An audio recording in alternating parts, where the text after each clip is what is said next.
Welcome to my pod, John Forster Talks to Dynamic Leaders. Here we're learning about our winning conditions. Winning conditions is how we deliver that work so that the people, our customers, our audience, accepts it in a way that they want to trust and celebrate your work, trust and celebrate you, and give you a seat at the table. And the true value of hard work. They had tires, they had a couple cones, and these kids were just getting after it. You know, nobody's going to come in this cage and outwork an actuary. What's up, everybody? John Forster here, episode 4 of John Forster Talks to Dynamic Leaders. I got with me the COO of DLC Management. He was a star on the Rutgers wrestling mat. Also the host of the Top Hat podcast, Retail Retold. You might be following him at a hashtag Ressa on real estate. I got the one and only Chris Ressa. How you making out, Chris? Doing great. Thanks for having me, John. Nice, man. Nice. I was trying to get you on. I know I was listening to a little bit of your podcast before I started this one. So I've been wanting to get you on since the beginning. So glad to have you up here. So how's things going? I'm actually excited about wrestling season starting. I'm excited to get back to Rutgers for some matches now. Yeah, I'm really excited for wrestling season. I think every Olympic year, kind of the momentum starts to build up. So my son is 3, so we started watching like the trials and then the Olympics. And then this was a unique year, the World Championships. And so, you know, now we're getting in from the freestyle to folk style. And it's, you know, it's just been an exciting year for wrestling. So there's a lot of momentum behind this season, I think, you know, and a lot of storylines that are going to make it interesting. So. Yeah, I think it's going to be good. I think Gable Steveson. Yeah, exactly. That's a big storyline. I think that this NCAA championship is going to be the most watched one with all the hype around him winning the gold medal and signing to the WWE and the national name, image, and likeness allowed to collect money now. I think that's all going to make a big ending to the end of the year that's going to be pretty spectacular. So I'm looking forward to that. So let's get in it. You were the man on the Rutgers wrestling mat, graduated college. You know, what was next? How did it start out your professional career? I was interviewing at a lot of places my senior year, and I didn't know what I wanted to do exactly. I knew the following. I knew I came from pretty blue collar roots, and I knew that I wanted to get a job where I used my brain more than I used my hands. Mm-hmm. So I was interviewing a lot of different places. I had major in economics, and one day our wrestling coach comes in and said, one of the guys he used to coach in Little League a long time ago was the head of the corporate real estate for Sherwin-Williams, and they were coming on campus to recruit. And if he had knew anybody, send him over to go interview. I ended up interviewing, taking that job. That was in Philadelphia. I moved to their offices were in Malvern, PA. I moved down to the Philly area, and it was a great start to my career. That was it was a corporate real estate job. So my team's job was Sherwin-Williams is a Fortune 500 paint stores company, and my job was running, not me personally, but the team's job was running the real estate for their offices, warehouses, and stores. And our region was from Maryland to Maine and all of Canada. So a good corporate real estate job. So that's where I went right after college, and it was a great experience. Nice. Excellent. So walk us through the journey to how you ended up at DLC from, Sherwin-Williams to DLC. Yeah. Let's do that journey. I loved Sherwin-Williams. It is incredible.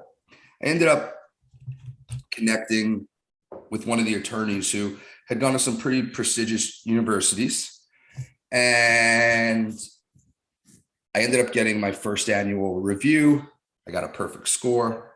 I got what I considered a modest raise, and I was like, it just had me thinking, you know, how do you get like big money? I had no idea. Mm-hmm. And the attorney had told me that I was, became friendly with, was like, Chris, do you know how much I make? And he told me, and it was something that I was really shocked how it wasn't a significant number. And he's like, the people who make the most money here either they like make the paint, they're the chemist, or they sell the most paint.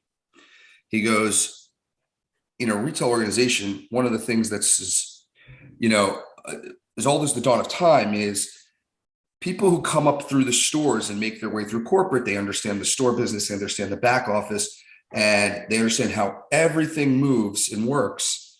Usually the most successful. You're in the real estate department. You're a function of the business, but you're not the business. So that really had me thinking. He's like, if you want to work in the paint business, you're in the right spot. But if you want to be in a finance company, or if you want to work in finance, go work for one of the better finance companies. Want to work in marketing, don't work in the marketing department for Abercrombie and Fitch. Go work at a marketing company. So if you're in real estate, if you want to be in real estate, you should probably work for a commercial real estate company. So I then, a couple of weeks later, I put in my notice at Sherwin-Williams, and I ended up working for a commercial real estate developer in New York City called Ashkenazi Acquisitions. And they're really not a developer. They are an investment arm. And then I ended up moving. I was there for a year and ended up moving to DLC Management in 2007, and I've been there ever since. Excellent. Yeah, and that's a good point. You got to find out where your strengths are going to be the most valid, and go from there. So that's a good point that you reflected and pivoted into that direction, right? So now you're the COO of DLC. Tell us something. You got a big team that you're responsible for. Tell us some of the keys to success in managing that large team. I think there's a couple of things. So one, when you start moving into higher levels of management, especially coming from wrestling, the world gets a lot more strategic and a lot less tactical. Mm-hmm. I think having the key people that you can rely on to get it done is pivotal. So that's the number one thing, which is if you have a mindset of, if you want something done right, you have to do it yourself. It's going to be leadership's going to be really tough for you because you don't have the capacity to do everything. So if your mindset is, if you want something done right, you got to do it yourself. You're going to have a tough road in leadership, really tough road. So I think that's the first thing. And coming from wrestling, right? Individual sport, obviously team sport, but individual, that's a tough shift for some people for sure. I think so that's number one, is having making sure, I like to say in the commercial real estate, I'm in the people business, right? Like it's all about the people. There's no two ways about it. I think the second thing about that, you mentioned what's helped through success, is I think the second thing is being humble in the fact that you don't know it all. And I think your teams respect that, and you bring them into the fold to help you along the way, and you gain a lot of credibility versus constantly barking orders and telling them what to do. And they're like, and they start questioning and not really sure. So I think those are a couple of things. There's a lot of different things, but when I think of the first thing that comes to mind is definitely the people, and that you have to be able, in order to pull one lever, knock down 30 pins, you have to be able to trust in your team to get things done.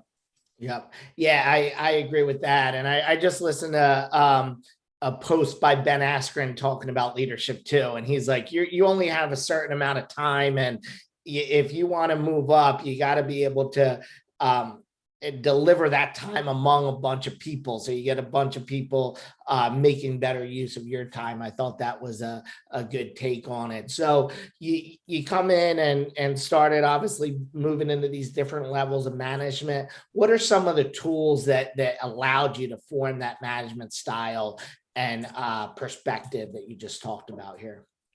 Well, I think there was a lot of things. One, I think from an attitude perspective, I had a lot of good, I was connected to a lot of really good mentors and people along the way who I think really instilled some good values and, less life lessons for me.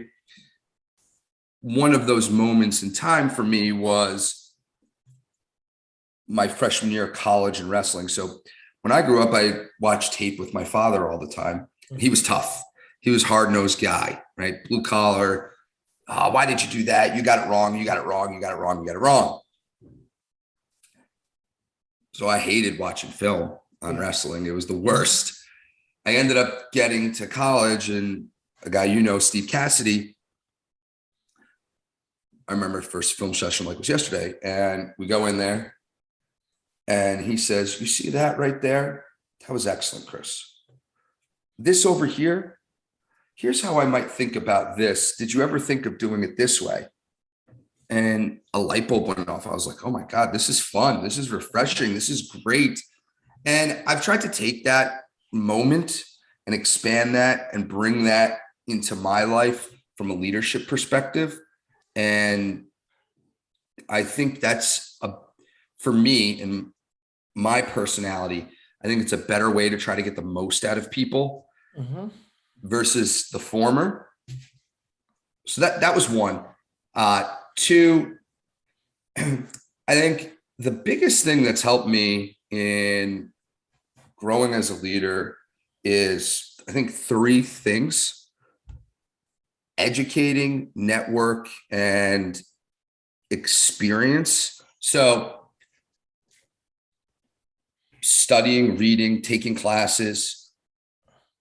Two is networking with others, all different industries, all different walks of life, all different capacities. And then three is, trial and error, experiencing what works for you and what doesn't. Those are the three biggest things. I think, if you're young in your career and you want to grow into a strong leader, I think start, reflecting on lessons, learning from others, educating yourself, whether that's reading, classes, what have you. I'm a pretty voracious reader. So I spent a lot of time in my 20s reading.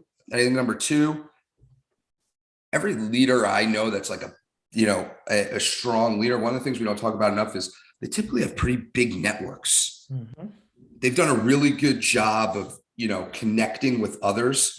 They have really strong social intelligence and EQ, and they connect with others. And so I think that's key, expanding your network. And then third is, even if you're not by title and authority, trying things, doing things can really help shape you and grow as a leader. So those are three things. No, ton of excellent points there. I think one, Steve Cassidy, same thing. I think I learned a lot through him coaching me, and we weren't there at the same time. I was a little older than you, but Steve Cassidy, I definitely took a lot of his management style and brought that into my corporate world. I think expanding your network, that's something that I tell a lot of people is key to get some other perspectives and talk to other people. One thing that I think that I made the mistake in early in my career is I always talked to the people that were in my chain of command, and that was it, right? I tried to get as much knowledge of the people that were above me in the organizations, and I think getting those other views and other approaches and people outside of where you're at in your own company, in different companies, and in totally other professions is key. And, that's something that I try to do as well. I know you mentioned, I think, another podcast. How many books do you read a year? I think you read a good amount, right? Yeah, I typically read, pre-COVID, I was reading 2 books a month. It's 24 books a year. That's a lot. Yeah. Good work, Chris. Excellent. It's good stuff. Good stuff. Okay. So obviously a lot of hard work got you where you are today. We talked about, reading 24 books a month, you're networking with people, you're, you got your day-to-day job duties, everything else. Tell us some things that went into that hard work ethic or formed that hard work ethic. I think, there's clearly a desire to win kind of mentality that I'm a competitive person by nature. So that clearly helps when you're thinking about and you're talking about getting to the next level. And when you're talking about hard work, I think for me, one of the things that hard work really, we don't talk about enough with hard work is sacrifice. And I think there's sacrifices a huge part at getting to the top. If you look at people who are super successful, they've made tremendous sacrifices along the way, and that enabled them to put the time into what they wanted to do. And I think it was one of the things that I've done is I made a lot of sacrifices along the way in my time, and sacrificed other things in order to put in the time to do this job. I think that's one of the big pieces and components of hard work. Oh, exactly. Yeah. And I agree with that. I mean, I think that's the piece that a lot of people don't see, and time away from things that you could be doing with friends or family that you're putting in. A lot of people don't see that. They see you showing up at the meeting and knowing what you're doing, and they see the financial results, but a lot of times people don't see that sacrifice that is going on behind the scenes. Retail Retold, that podcast is booming. I'm on episode 4 now. You're episode 140. That's amazing. I think they say, most podcasts die before 20 episodes. I know I talked to you before I started this one. You gave me some good tips. What are some of the things that you got out of having your own podcast? Tell us a little bit about that. Well, I think the number one thing is I've learned from everybody that I've interviewed. So that's number one, right? I learned something every time I have an interview. Yeah. Number two, it's helped me from the getting better in this digital world. So just learning. And you think about how things are done. Mm-hmm. And you see things from a social media perspective, like, oh my God, how do they have the time for that? So, and I'll give you one. When people in our industry always say to me, like, how much time are you spending on social media for business? And I always have the same response, and I include podcasts as that. Can you hear that in the background? I'm sorry. No worries. A little bit. Don't worry about it. I think that's 1 second, right? It is. No worries. That happens. Yeah. I wasn't sure if it was coming from your end or my end, right? I got the little one here too, but don't worry about it. It's life now.